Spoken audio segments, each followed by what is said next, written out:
नमस्कार मित्रांनो, आपल्या सगळ्यांचं शेतकरी अपडेट चॅनलवरती स्वागत आहे। आजच्या व्हिडिओमध्ये आपण महाराष्ट्रातील संजय गांधी निराधार अनुदान योजनेच्या लाभार्थ्यांसाठी अत्यंत महत्त्वाची आणि ताजी अपडेट जाणून घेणार आहोत। कारण राज्य सरकारकडून नुकताच एक नवीन शासकीय निर्णय जाहीर करण्यात आलेला आहे। सध्या राज्यामध्ये अर्थसंकल्पीय अधिवेशन सुरू असून याच अधिवेशनाच्या पार्श्वभूमीवर हा मोठा निर्णय घेण्यात आलेला आहे। त्यामुळे या निर्णयाचा नेमका फायदा कोणाला होणार आणि यात काय बदल करण्यात आलेले आहेत हे आपण अगदी सोप्या भाषेत समजून घेणार आहोत।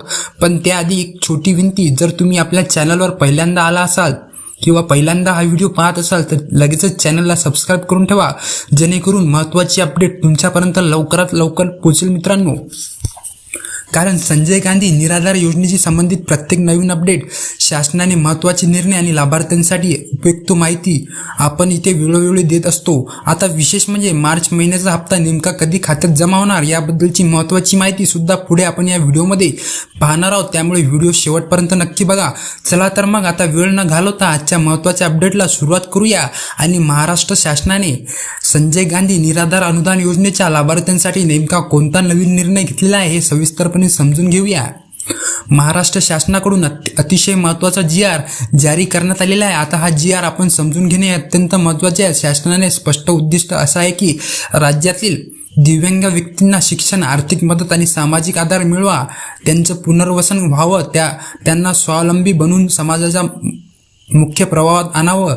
याच उद्देशातून शासनाने दिव्यांग नागरिकांच्या हक्कांसाठी स्वतंत्र असा दिव्यांग कल्याण विभाग सुरू केलेला आहे। म्हणजेच आता दिव्यांग व्यक्तींशी संबंधित कामकाज अधिक व्यवस्थित आणि एकाच ठिकाणाहून हाताळता येणार आहे मित्रांनो। पुढे आणखी एक मोठा बदल करण्यात आलेला आहे।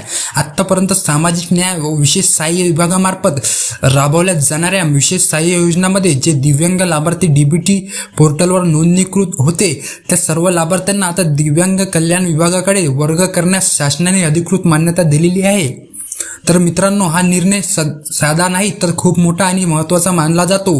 कारण अनेक दिवसांपासून ही प्रक्रिया प्रत्यक्षामध्ये सुरू झालेली नव्हती। मात्र शासन निर्णय जाहीर झाल्यानंतर या बदलाची अंमलबजावणी प्रत्यक्षामध्ये सुरू करण्यात आलेली आहे। म्हणजेच पुढील काळापर्यंत दिव्यांग लाभार्थ्यांना योजना आणि सुविधा मिळण्याची प्रक्रिया अतिशय सुलभ होण्याची शक्यता आहे।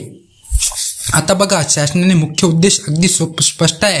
राज्यातील सर्व दिव्यांग बांधवांना एकाच व्यवस्थेखाली आणून त्यांना अधिक सक्षम आणि स्वावलंबी बनवणे, यासाठी सामाजिक व न्याय व विशेष सहाय्य विभागामार्फत सुरू असलेल्या विशेष सहाय्य योजनांमधील म्हणजे संजय गांधी निराधार अनुदान योजनेचे नोंद असलेल्या सर्व दिव्यांग लाभार्थ्यांची माहिती DBT पोर्टलवरून घेऊन त्यांना आता स्वतंत्र दिव्यांग कल्याण विभागाकडे वर्ग करण्यात येत आहे। याचा अर्थ आतापर्यंत संजय गांधी निराधार योजनेअंतर्गत दिव्यांग लाभार्थी समाविष्ट होते, पण आता त्यांच्या सोयीसाठी आणि कामकाज अधिक जलद व्हावं यासाठी स्वतंत्र विभाग तयार करण्यात आलेला आहे। हा बदल दिव्यांग नागरिकांसाठी खूप मोठा आणि सकारात्मक पाऊल मानला जातो मित्रांनो। तर बघा की कशा प्रकारे या ठिकाणी दिव्यांग लाभार्थ्यांसाठी हा निर्णय खूपच महत्त्वाचा आहे। यासोबत आणखी एक महत्त्वाची गोष्ट म्हणजे दिव्यांग सहायता पोर्टल देखील सुरू करण्यात आले आहे। या नवीन पोर्टलच्या माध्यमातून दिव्यांग व्यक्तींना तब्बल 14 वेगवेगळ्या योजनांचा लाभ एकाच ठिकाणाहून घेता येणार आहे। या योजना नेमका कोणत्या आहेत आणि अर्ज कसा करायचा याबद्दलची सविस्तर माहिती आपण या व्हिडिओमध्ये नक्की पाहणार आहोत। आता आजच्या निर्णयातून आणखी एक महत्त्वाचा भाग पाहिला तर MAIT च्या माध्यमातून संबंधित कॉर्पोरेशनकडून DBT पोर्टलवर उपलब्ध असलेल्या राज्य पुरस्कृत योजनांमधील जसे की संजय गांधी निराधार अनुदान योजना, श्रावणबाळ सेवा योजना, श्रावणबाळ सेवा राज्य निवृत्ती वेतन योजना यामधील सर्व दिव्यांग लाभार्थ्यांचे डेटा स्वतंत्रपणे संकलित करण्यात येत आहे। आता खालील प्रवर्गनिहाय माहितीचाही समावेश करण्यात आलेला आहे। सर्वसाधारण, अनुसूचित जाती, अनुसूचित जमाती, यामुळे पुढील योजना अंमलबजावणी अधिक अचूक पद्धतीने करता येणार आहे मित्रांनो।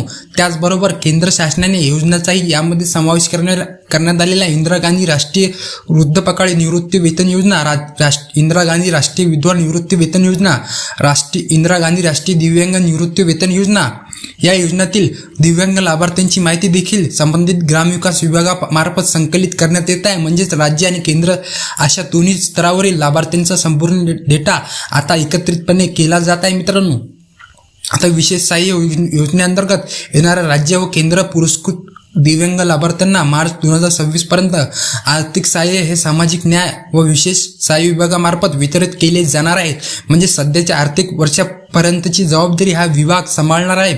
यानंतर मात्र मोठा बदल लागू होईल. एप्रिल 2026 पासून सुरू होणाऱ्या नवीन आर्थिक वर्षामध्ये दिव्यांग लाभार्थ्यांच्या निधी योजनांपासून हे प्रत्यक्ष आर्थिक वाटपापर्यंत संपूर्ण जबाबदारी दिव्यांग विभागाकडे देण्यात येईल. सध्या मित्रांनो, ही जी माहिती आहे ही अधिकृतपणे आहे हे लक्षात घ्या.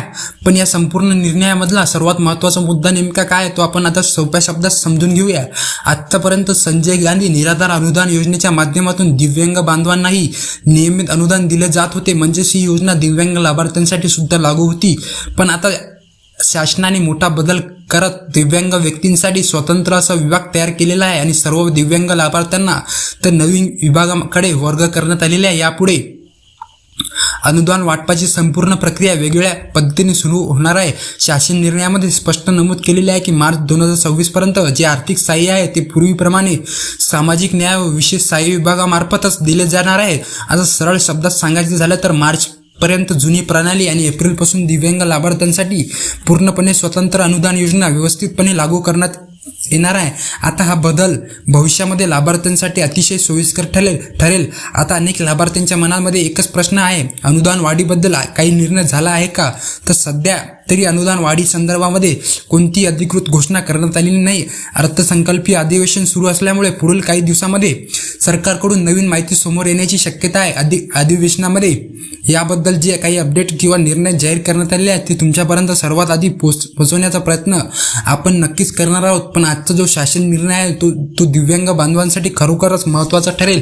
कारण आतापर्यंत संजय गांधी निराधार योजनेअंतर्गत असलेल्या दिव्यांग लाभार्थी आता स्वतंत्र दिव्यांग कल्याण विभागाकडे हस्तांतरित करण्यात आलेल्या आहे. या म्हणजेच पुढील काळामध्ये दिव्यांगासाठी योजना आणि आर्थिक मदत स्वतंत्रपणे व्यवस्थेतून दिली जाणार आहे. आता राहिला सर्वात महत्त्वाचा प्रश्न, मार्च महिन्याचा हप्ता नेमका कधी जमा होणार? तर सध्या राज्याचे अधिवेशन सुरू असल्यामुळे तात्काळ निधी वितरण होण्याची शक्यता कमी आहे. अधिवेशन पूर्ण झाल्यानंतरच पुढील प्रक्रिया सुरू होईल. त्यानंतर पोर्टलवर अधिकृत तारीख अपडेट केली जाणार आहे. यासाठी संबंधित शासन निर्णय घेणे गरजेचं आहे. म्हणूनच मित्रांनो, पुढील अपडेटसाठी चॅनलसोबत जोडलेला राहा. कारण हप्ता जमा होण्याची तारीख जाहीर होताच सर्व माहिती आपण तुम्हाला लगेचच सांगणार आहोत. जर शासन निर्णयासंबंधित पुढील तारीख किंवा नवीन अपडेट समोर येईल, तसेच अधिवेशनामध्ये दिव्यांग लाभार्थी किंवा अनुदानासंबंधित जी काही महत्त्वाची माहिती जाहीर केलेली होती ती सर्व माहिती तुमच्यापर्यंत सर्वात आधी पोहोचवण्याचा माझा नक्की प्रयत्न राहील मित्रांनो.